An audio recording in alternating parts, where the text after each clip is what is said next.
सिपाही जिला पुलिस ने अन्य दिनों की तरह गाजा बागान विध्वंस अभियान जारी रखा।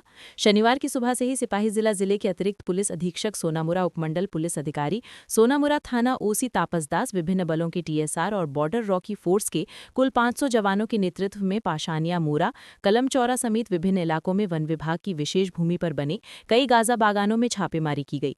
प्रेस समय के अनुसार पुलिस टीम ने सैकड़ों लाखों भांग के पौधों को काटकर नष्ट कर दिया है और आज दोपहर तक ही जारी रहेगा। हालांकि इस मामले में ये कहा जा सकता है कि किसी अन्य वर्ष में भांग के पौधों की नष्ट होने की इतनी दर नहीं रही है। गाजा के किसान इस साल भांग के पौधों को नष्ट करने के पुलिस अभियान को देखकर हैरान रह गए। इस बीच जिला पुलिस ने जानकारी दी है कि इस साल सिपाही जिले में किसी भी गाजा गार्डन को बरकरार नहीं रखा जाएगा, सभी को काटकर नष्ट कर दिया जाएगा।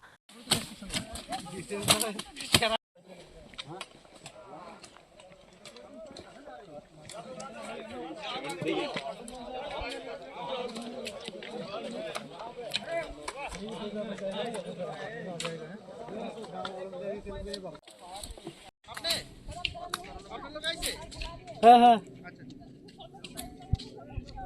इसका फोटो खींचो ना।